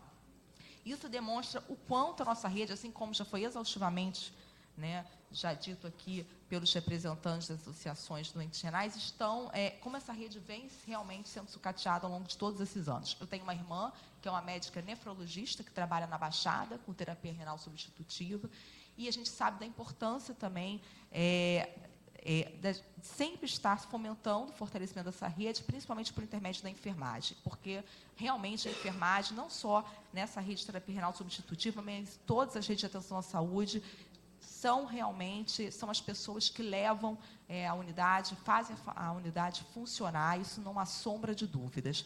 No tocante ao regime de 30 horas semanais, a Defensoria Pública não tem como se miscuir nessa questão da jornada, como isso vai ser tratado no âmbito da Justiça do Trabalho, com o Ministério Público do Trabalho. O que a Defensoria sempre faz e vai continuar acompanhando é como isso vai trazer impacto para o funcionamento da rede, principalmente na questão da terapia renal substitutiva. E, bom, nós vamos continuar exigindo dos gestores, né, que cumpram a lei, se for assim, que for pactuado na Justiça do Trabalho, que aumentem a remuneração, se for assim também decidido, mas que sempre aumentem o número de enfermagens, de profissionais de enfermagem, para que mantenha essa rede em funcionamento. A gente não vai deixar de cobrar. Agora, é claro que isso é uma questão que não é tão simples assim, que nós podemos cobrar, nós podemos ir à Justiça, nós podemos exigir que essa rede não pare de funcionar, nós podemos exigir que sejam alocados novos profissionais, seja em função da carga horária ou não, enfim, isso não é a nossa atribuição, repito, o que é a nossa atribuição é garantir que, independentemente do regime, independentemente do piso, enfim, que haja número de recursos humanos suficientes para garantir toda a rede funcional. Mas essa questão não é simples, então, por isso, nós iremos esbarrar nas consequências práticas, principalmente em função da lei de recuperação fiscal e também da crise econômica, que não é novidade para nenhum de nós aqui, que nós estamos enfrentando e que hoje a Justiça está atenta à realidade, e o impacto que vai trazer as decisões do direito, judiciais. Então, esse espaço aqui realmente é um espaço que nós podemos juntos construir alguma saída realmente, como foi dito no início pelo Dr. Gilson, para que seja cumprida a lei, para que esses profissionais que lutam e que levantam diariamente e que conseguem levar o SUS, se hoje o SUS ainda existe, é por conta muito dos profissionais de enfermagem. Então, vamos tentar fazer com que essas pessoas sejam respeitadas, tenham os seus direitos respeitados, sem que tragam impacto para a população, e é isso que a gente tem que buscar juntos, através do consenso, porque sem a união de esforços, nós não conseguiremos nada nessa seara e muitas outras, que estão nos impactando atualmente. Obrigada, deputada. Doutora Thaisa, nesse diagnóstico feito pela Defensoria, a Defensoria tem alguma ação judicial, alguma questão desenvolvida, algum termo de ajuste de conduta? Já tem recomendações que foram feitas para todos os secretários para efetuar o repasse dessa verba, foi feito junto com a Defensoria Pública da União. Tem uma ação civil pública em Campos, porque Campos tem 2 unidades, tem um déficit de duas unidades nessa rede de terapia renal substitutiva. E aí a experiência de Campos é que nos traz essa afirmativa de que não é tão fácil. A decisão judicial foi de que o Estado, junto com o município de Campos, reabrissem 2 unidades locais. Isso, na prática, acredito que a ação civil pública, acho que é de 2016, até hoje a gente não conseguiu, isso ainda está se buscando uma via amigável no bojo do processo para se alcançar a reabertura dessas 2 unidades, e agora nós estamos com procedimento, não tem ainda ação civil pública aqui no município do Rio, porque o impacto é muito grande, seriam de mais unidades, mas a gente está chegando a uma... Não estamos vendo outra saída senão promover uma ação civil pública em breve para tentar levar esse problema realmente para uma discussão judicial, mas já preparados para que isso não será de fácil execução ainda no âmbito da Justiça. Considerando que nos parece que esse debate não se encerra aqui, seria importante que a comissão recebesse essas informações, porque aí nós podemos fazer um requerimento de informações ao secretário de Saúde para saber exatamente sobre todas essas questões, e não obstante ao que possa estar sendo conduzido pelo Ministério Público do Trabalho. Sim, pode deixar isso. Nós iremos enviar, e o que é mais importante também deixar claro é que a Secretaria Estadual de Saúde, nesse serviço, ela tem a função de fomentar, tá, e não de contratar as unidades diretamente. Pode até, claro, fomentar, repassar verbas para os municípios para fortalecer, para que os municípios possam contratar essas unidades. O secretário de Saúde mas também tem a atribuição da coordenação tem a de coordenação da rede a fiel estadual. Execução nos termos da previsão legal. Exatamente. Por isso, se o secretário tem a função de garantir o fiel cumprimento nos termos da legislação, o secretário, de alguma maneira, também tem que intervir nessa questão que é dita e que a senhora mesmo convalida, dizendo que o repasse é feito, mas não vai imediatamente para a atuação do serviço. Sim, por isso que eu estou aqui reforçando que ele é o coordenador dessa rede. Compete a ele diagnosticar todos os problemas que existem nesse serviço em âmbito estadual e cobrar dos municípios uma solução. Obrigada. Eu queria convidar o deputado Márcio Gualberto, que integra essa comissão, para estar aqui ao nosso lado, e passar, então, para o Ministério Público Federal, Ministério Público do Trabalho.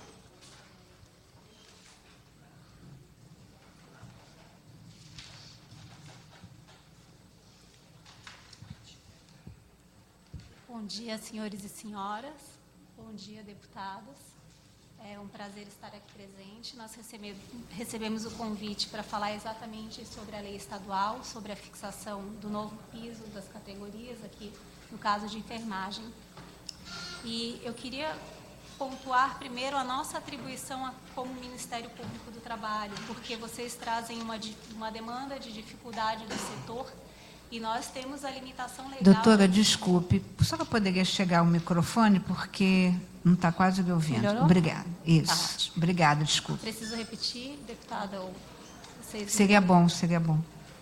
Então, eu queria, inicialmente, só colocar a atribuição do Ministério Público do Trabalho, porque essas demandas que nos foram trazidas é uma dificuldade específica de um setor e nós somos defensores da ordem jurídica. Nós estamos num estágio que a lei já está posta e a nossa atribuição é fazer cumprir a lei. Nós não teríamos como negociar aqui com os atores sociais se vai cumprir ou não, ou como deixar de cumprir em razão de outras mazelas. Então, nós no Ministério Público recebemos uma denúncia em face de 74 unidades de saúde. Na questão, nós estamos divididos em coordenadorias de atuação, nós temos a questão da fraude, a questão da administração pública, sindicato e várias outras, e nós nos reunimos num grupo de trabalho formado por 5 procuradoras, 2 do sindical, 2 da fraude e 1 da administração pública, para fazer uma atuação uniforme em razão de todas essas unidades. A doutora Vivian e a doutora Samira fazem parte do grupo também. Até agora, nós já temos, num procedimento promocional que foi instruído, 90 unidades, e a questão é a forma de cumprimento da norma. A gente não tem como, para um setor ou outro, cumprir de uma forma diferente. Já houve uma ação declaratória de inconstitucionalidade estadual. Inicialmente, teve uma liminar que era para não cumprir essa lei, e essa liminar caiu. Então, hoje, a gente tem que fazer cumprir o quiso, e a única limitação e interpretação que a gente não pode dar com base nessa lei estadual é a limitação da jornada de trabalho. Independente do que nós entendamos sobre o limite de jornada, o fato é que não é competência estadual para legislar sobre limitação de jornada. Então, a nossa atribuição é no sentido de fazer cumprir a norma. Nós já tivemos algumas audiências com sindicatos profissionais, fizemos uma proposta inicial de termo de ajustamento de conduta, que não foi proposto ainda para o setor patronal, que é no sentido de cumprimento da norma, mas os sindicatos teriam que aderir para, depois da nossa atuação, o sindicato não entrar com as ações judiciais e ficar mais de uma atuação no mesmo sentido ou divergente. E nós estamos na fase de discutir com o patronal. Vocês querem colocar alguma questão? Então, o foco, deputada, que nós queríamos colocar é que nós entendemos essa demanda, mas não temos discricionariedade para discutir o não cumprimento de uma norma que já está posta, porque a nossa atribuição é constitucional e é um direito fundamental do trabalhador. O que é só entender um pouco melhor, doutora? A senhora colocou que houve uma ação em face de 70... Não, na verdade, nós recebemos uma denúncia, inicialmente em desfavor de 74 unidades de saúde. Nenhum deles estava pagando o piso conforme a nova lei. Em vez de nós pulverizarmos essa atuação, né, nós fizemos um grupo de trabalho, unificamos num procedimento que nós chamamos de promocional, e atualmente são 90 unidades já identificadas e a atuação vai ser uniforme para cumprimento da norma em todas essas unidades, né, em todo o estado do Rio de Janeiro. Então, o grupo se reuniu em comum consenso, chegou num termo de ajustamento de conduta para cumprimento da norma daqui para frente, né, independente da atuação do sindicato, o retroativo, e isso vai ser proposto para os atores, né, tanto para o sindicato profissional quanto para o sindicato patronal, antes de propor para as unidades de saúde, mas para pagamento do piso nos termos da norma. Tá, mas esse termo de ajuste de conduta, ele já foi apresentado aos trabalhadores ou aos empregadores? Ele já foi apresentado inicialmente para os sindicatos profissionais, alguns trabalhadores, os representantes compareceram, o Conselho Regional de Enfermagem também estava presente na primeira audiência. Nós apresentamos esse termo de ajustamento de conduta para ver se havia um consenso e se havia uma propositura, alguma negociação viável, para depois nós não apresentarmos para o patronal e haver uma discordância Ministério Público do Trabalho e Sindicato Profissional. Para o patronal não foi apresentado ainda, né, a nossa atuação daqui para frente. Estamos só finalizando a minuta final, até porque o interesse do sindicato era que a proposta já fosse pagando o retroativo, e a gente entende que não é a nossa atuação é inibitória para cumprir o que está na lei. Vai ser apresentado para o patronal esse termo de ajustamento de conduta. A partir daí, a partir dessa discussão com o patronal, que a gente vai tomar a medida judicial cabível ou não, mas nós estamos ainda em fase de negociação. Tá, na construção dos cenários possíveis, né,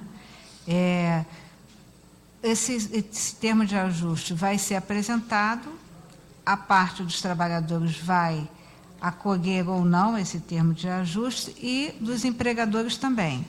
Então, não havendo possibilidade de consenso, qual será o próximo passo do Ministério Público? Bom, não havendo consenso, a gente tem que ajuizar as ações civis públicas correspondentes. Tá. E aí cada unidade, todas as unidades. Ou seja, né, dessas 90 unidades, não havendo consenso, haverá ações civis públicas individualizadas a cada unidade. A cada unidade. Tá.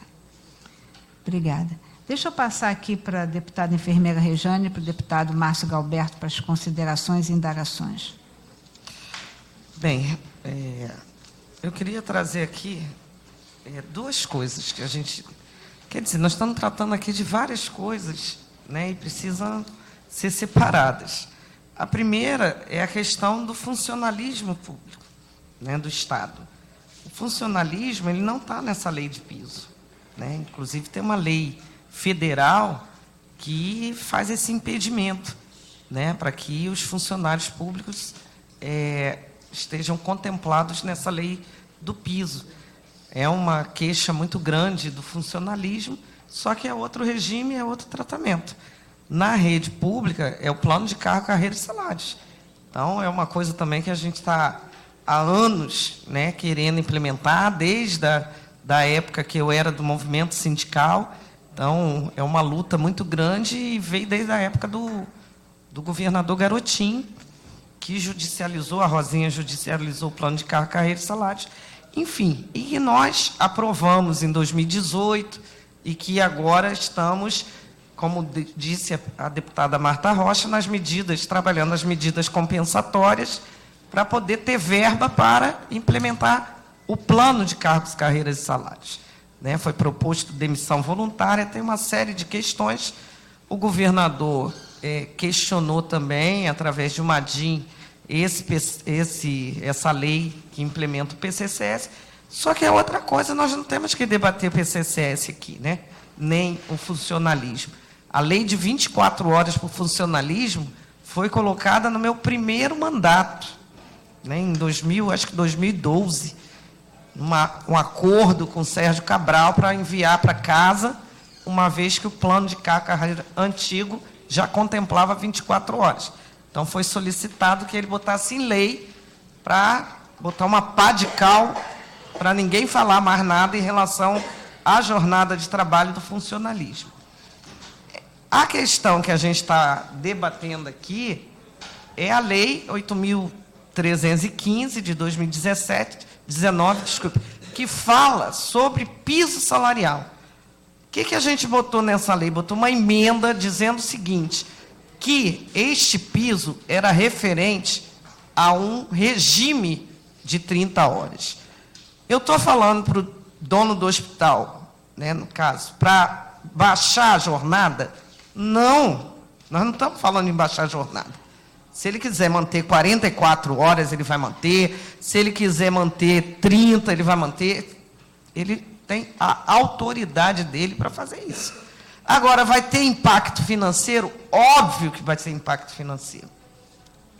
Ao ele manter um regime de trabalho de 40 horas, vai ter impacto financeiro. Se ele quiser manter um regime de trabalho de 44, vai ter impacto financeiro. Se ele quiser botar a enfermagem com 24 horas, vai ter impacto financeiro. E a assistência, obviamente, também, né? Vai ter. Então, só que isso é uma questão que a gente está debatendo desde o ano de 2000. Há mais de 19 anos, nós temos um projeto de lei em Brasília, que é o 2295 de 2000, que fala assim, ó, nós queremos discutir a jornada de trabalho. Nós queremos discutir por que a enfermagem é a única categoria que não tem um regime definido, uma jornada de trabalho definida em lei. E os representantes das associações, dos hospitais, da Federação dos Hospitais, das Santas Casas, debatem isso em São Paulo, ou em Brasília. No entanto, não flexibilizam nada. Nada. Há 20 anos que ninguém quer botar o dedo na ferida e discutir isso. Precisamos discutir. Já teve até uma negociação de que, num primeiro momento, colocasse um regime de trabalho de 36 horas semanais, para depois cair para 32, para depois chegar às 30. Os médicos têm 24 horas em lei desde 1966, e ninguém discute isso. Ninguém discute o impacto financeiro, que é o salário dos médicos, que ganham muito bem, tanto nas OS, que ganham salário de 12, 13, 20, quanto no interior. Ninguém quer debater que impacto financeiro é esse que paga essa diferença salarial tão grande para um trabalhador, que não é o rei. Como nós já falamos aqui, precisamos de todos os profissionais para desenvolver a assistência à população. Nós não estamos falando aqui, estamos falando de um quantitativo imenso, estamos falando de um quantitativo que está tirando a sua própria vida, porque não é fácil, como o outro lado, é importante a gente escutar, mas tem que escutar a enfermagem também. Está tirando a sua própria vida, porque a relação de trabalho está uma relação ruim, está uma relação que os pacientes, eles não têm conhecimento disso. Eles não chegam a ter o conhecimento do que acontece do outro lado, porque é só a enfermagem que não pode estacionar seu carro dentro dos hospitais, porque é só a enfermagem que, estando numa fila para subir num elevador, ela tem que preterir o seu local em relação a um médico que chega na unidade. É só a enfermagem que não tem o seu local de descanso dentro dos hospitais, né? Porque a Federação dos Hospitais também questionaram a legislação que garantia um local de descanso. E quando você obriga, né, a instituição ou negocia para ter o local de descanso, esse local é perto do necrotério, esse local é lá do lado de fora, onde os profissionais têm que descer para fazer. E não é isso, as pessoas estão pedindo o mesmo tipo de tratamento com a categoria médica. Só isso, entendeu? Então, essa relação está sendo uma relação acirrada, do ponto de vista de que o quantitativo de profissionais de enfermagem nunca foi colocado de forma adequada para dar assistência para a população. A Lei 7498, de 86, que fala do exercício profissional da enfermagem, nunca foi respeitada por nenhum hospital, porque quem faz a maior complexidade dentro dos hospitais tem que ser o enfermeiro. E, na realidade, isso nunca foi cobrado pelas entidades de classe, nunca foi cobrado pelos sindicatos, que se cobrasse, os hospitais já estavam falidos há muito tempo, porque os hospitais contratam um enfermeiro, né, para assumir a chefia, e as atividades que deveriam ser feitas pela lei, pelo enfermeiro, está sendo atividades feitas pelo técnico de enfermagem. E isso nunca foi cobrado, porque se fosse cobrado, as unidades estavam fechadas há muito tempo. Então, a gente está tratando aqui de outros problemas que diz respeito à questão do renal crônico, que todos nós temos sensibilidade. Mas nós não podemos chegar e falar, não, encontrou o marido com outra, então vamos tirar o sofá da sala. Essa não é a solução. Nós temos que tratar aqui por que não tem o repasse financeiro, está inadequado há mais de 13 anos. É isso que nós temos que tratar. Porque se isso já tivesse sido sanado, talvez esse impacto financeiro não tivesse tivesse na pauta hoje. Se a gente estivesse tratando, né, por que o repasse é segurado, né, retido por tantos dias, a gente talvez não estivesse tratando disso, da questão da jornada de trabalho, do regime de trabalho da enfermagem. Agora, nós não podemos tratar só o renal crônico quando essa situação ela é mais coletiva. Não precisa muito, você faz uma pesquisa no Google, deputada Marta Rocha, e está lá vários hospitais, desde 2017, que abriram portas, né, que abriram unidades de saúde imensas. Se você viajar a São João da Barra, tem uma unidade de saúde que foi feita lá pela Santa Casa, que é uma coisa do outro mundo. E que não foi à frente porque aquele Porto do Açu não foi para frente. Entendeu? Mas cadê o dinheiro para fazer isso? Você viaja para Santa Casa de Volta Redonda, está fazendo obra. Você faz a pesquisa no Google, quantos centros médicos foram abertos no Rio de Janeiro. Então, como é que uma área que está passando por penúria financeira, ela abre tanta unidade de saúde? Fala para mim. É importante abrir unidade de saúde? Óbvio, mas não em detrimento de uma categoria que está sendo massacrada e está morrendo. Então, nós queremos discutir o impacto. Vamos botar no papel todo o impacto financeiro que é feito, o que foi gasto, né, desde de 2017, 2018, 2019, com a abertura dessas unidades. Qual o valor que as unidades estão pagando, qual o impacto disso para pagar o salário de um médico? Quantos médicos tem dentro da unidade, qual o salário desses profissionais? Nós não estamos aqui falando que não deva pagar. Queremos que pague, mas a diferença é gritante. Estou falando aqui, ninguém trabalha sozinhos. Se fosse só pagar o salário dos médicos, eles iriam fazer o trabalho deles sozinhos, que não vale. Todo mundo aqui falou da importância da enfermagem. Só que essa importância da enfermagem está chegando num ponto onde a enfermagem está falando assim, ó, eu não posso levar o hospital nas costas. Eu não posso te levar. Qual é o salário do gestor? Qual é o salário dos médicos? E vamos equacionar isso. Porque nós estamos adoecendo. Nós estamos morrendo. E é nesse sentido que a gente quer falar aqui, chamar a atenção, chamar, Marta Rocha, e já é uma proposta mesmo, chamar o setor de Brasília que trata especificamente sobre hemodiálise, porque dentro do Ministério da Saúde, ele tem, né, as suas divisões.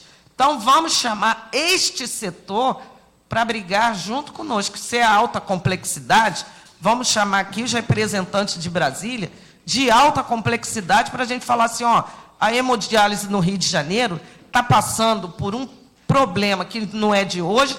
Já estivemos lá no meio da rua, na Cinelândia, acho que foi na Cinelândia, chamando a atenção das autoridades para que a hemodiálise no Rio de Janeiro seja vista de forma diferente. Eu já entrei em várias unidades de saúde que faz hemodiálise na Baixada, que são um pulgueiro, me desculpe, mas são um pulgueiro, porque você entra, parece que você está entrando num labirinto, aquilo não é condição, e seja agora com a questão da enfermagem, ou seja lá atrás, isso não é condição humana para tratar pacientes com nenhum paciente, quanto mais paciente de hemodiálise. Então, a gente aqui está se colocando à disposição, o gabinete,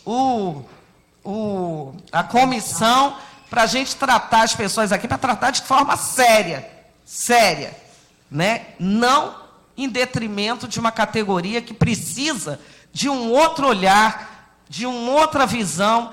Outras categorias da área da saúde já avançaram para a questão de uma jornada de trabalho. A nossa está em Brasília há 20 anos, porque vários representantes de hospitais estão lá sentados em cima numa jornada de trabalho. E eu falo, isso vai mudar, porque pode ser só eu, deputada da enfermagem, mas nós vamos mudar, porque nós somos mais de 2 milhões de trabalhadores, e nós estamos fazendo um trabalho de conscientização da enfermagem para entrar no parlamento, porque é ali que se decide as coisas. Se é para aprovar um projeto de lei de 30 horas semanais, se aprove. Nós não queremos ser igual aos médicos para fazer 24, mas nós queremos ter respeito, né? Nós queremos que os donos dos hospitais, a classe médica empresarial, olhe para a enfermagem com olhos diferentes, e não o olho do bonzinho que está ali, né, só por conta do paciente. Estamos também. Mas nós estamos também, hoje, preservando a nossa vida, porque a enfermagem está tirando a própria vida. Então, é isso que eu queria falar, estou à disposição e proponho que a gente chame a representante. Dois encaminhamentos. Primeiro, vou passar a palavra para encerrar ao Dr. Gilson Nascimento, que é quem procurou, na comissão, a realização dessa audiência. Voltar a falar aqui, pedir a nossa querida defensora, a doutora Thaisa, que nos encaminhe e dizer que a gente vai, sim, buscar uma reunião com o secretário de Saúde para apresentar exatamente todos esses questionamentos. É claro que ficou muito claro aqui, né, que o secretário de Saúde fomenta essa política, mas ele é também o gestor da área da saúde dentro do Estado do Rio de Janeiro. Então, a gente vai articular, né, todos esses encontros, que são a partir do momento da chegada das informações da Defensoria Pública, fazer um requerimento de informações sobre os dados apresentados pela Defensoria, fazer esse encaminhamento, buscar no Ministério da Saúde quem é que pode estar discutindo esse tema, buscar a parceria dos nossos deputados federais que estão lá, que podem, o Rio de Janeiro conta com 48 deputados. Eu acho que o tema da saúde é um tema suprapartidário, que deve sensibilizar a todos. Eu acho que, olhando para os municípios, para os estados ou para o Brasil como um todo, a gente vê a grave questão que passa a saúde como um todo. Então, eu não tenho dúvida que, qualquer que seja a matriz ideológica daqueles que estão em Brasília, eu acho que o tema saúde ele é suprapartidário e assim deve ser tratado. Então, eu vou passar a palavra para o doutor Gilson. Já indaguei ao deputado Márcio Galberto se desejava fazer alguma consideração. Ele disse que não. Então, o doutor Gilson, e a seguir, a gente já tendo colocado esses encaminhamentos, parte para o encerramento dessa audiência. Doutor Gilson, por favor. Deputada Marta Rocha, deputado Márcio, deputada Rejane, você já me conhece há algum tempo, sabe dos meus posicionamentos. Eu estou preocupado, muito preocupado. Quando a gente fala que nós temos 150 pessoas aguardando vaga para diálise no Rio de Janeiro, não tem, eu imagino se porventura a gente tiver que fechar uma unidade de diálise porque o gestor não consegue segurar essa unidade, não consegue mantê-la, nós vamos mais ter 200 na rua. Vamos colocar eles aonde? Vão ser tratados aonde? Vão morrer. Então, se nós não tivermos uma solução para esse negócio, a gente vai condenar pessoas à morte. Se fechar uma, se fechar duas, não sei o que vai acontecer. Eu não falo em reverter a lei, mas tem que ter uma compensação qualquer para a gente conseguir manter o programa de diálise desse Estado. Eu já conversei com o secretário estadual de saúde. Por que não há um complemento na diálise do Estado para regulamentar tudo isso? E o Estado vai ter algumas vantagens. Se eu tenho certeza, se houver um complemento na diálise, as pessoas que são internadas vão ter vagas para elas, vão aparecer rápido as vagas para essas pessoas. Porque as unidades vão tomar um gás, não vai ter mais esse processo de muitas pessoas internadas, né? E a gente vai conseguir resolver a solução, resolver esse problema. Quando a gente fala em buscar o Ministério da Saúde, a gente está no Ministério da Saúde toda hora, mostrando planilha, mostrando que está ruim, mostrando que está fechando unidades no interior do país, que tem muita gente sem dialisar, tem gente morrendo lá no Piauí de barriga d'água porque a gente não tem como botar as pessoas para dialisar. É um negócio muito complicado, essa relação nossa com o Ministério da Saúde. De repente, nós aqui que somos do Estado do Rio de Janeiro, pode ter uma construção mais fácil com o Estado. O governador aprovou a lei. Se ele sancionou a lei, ele pode também ajudar-nos a complementar a diálise. Vamos dar uma complementação estadual para a grana que vem do Ministério da Saúde, até o Ministério dar um aumento. Não estou dizendo que seja uma coisa ad eterno, não. Mas até o Ministério dar um aumento, o Estado complementa isso. A gente acaba com esse problema, acabou. A gente não tem nada contra a enfermagem. A enfermagem merece, não tem nada contra. Agora, num grupo, tá? Como são as unidades de diálise, que não tem de onde tirar para complementar isso, vai ser uma coisa complicada. Isso vai acabar lá nos pacientes. Então, o que eu sugiro é que a gente tenha uma grande conversa com o Estado. A gente tem que conversar com o Estado. A enfermeira Regiane pode puxar isso também. Vamos conversar com o Estado. O que a gente pode fazer para solucionar o problema da vida das unidades de diálise, que não vai ter como sobreviver. Eu não estou puxando o saco de unidade de diálise, não tenho unidade de diálise, sou sócio de unidade de diálise. Eu estou vendo o cenário há anos da deteriorização desse grupo. Então, assim, a pessoa que é um médico, que é o dono da unidade de diálise, quando ele vê que o negócio está muito ruim, ele vai fechar e vai trabalhar. Esses 200 pacientes passam a ser do Estado. É responsabilidade do município dar um jeito nessa situação. Então, assim, vamos construir, gente. Vamos tentar fazer com que o Estado se sensibilize com isso. E se não conseguir resolver a situação, vá lá no Ministério e fala assim, me empresta dinheiro aí que eu tenho que complementar a diálise do meu Estado, porque as clínicas lá vão fechar. Lá tem uma situação especial. De algum lugar isso tem que surgir. A gente não pode simplesmente falar assim, não, mas a lei é boa, é um direito da enfermagem, e já está o martelo batido, a gente não pode fazer mais nada. Ué, como não pode fazer mais nada? A gente pode tudo. Só não pode fazer com a morte, né, dessas pessoas quando acontecer. A gente não vai conseguir reverter isso. Mas nessa situação atual, nós podemos fazer sim. Eu espero, deputada, né, que a Assembleia Legislativa puxe isso e que a gente continue discutindo isso. Vamos discutir lá com o Estado, vamos discutir com o governador. A gente tem que fazer com que essa situação se resolva. A gente não pode condenar pessoas à morte por conta de uma lei que vai beneficiar a enfermagem. É você vestir um santo e desvestir o outro. É só a mensagem final que eu quero deixar, que eu acho que a gente tem que trabalhar nisso. Todos trabalhar, não tem lado, esse negócio não tem lado. A doença das pessoas não tem lado. Quando a gente cuida de pessoas, isso não tem lado. Todo mundo tem que distribuir do propósito de ajudar. Essa é a mensagem final que eu quero deixar, deputado. Obrigada, doutor Gilson. Tenho certeza que a reunião não termina aqui, essa audiência não termina aqui, como nós colocamos, né? Vamos dar continuidade a esse debate. Eu queria muito agradecer a presença de todos e declaro encerrada a presente audiência. Obrigada.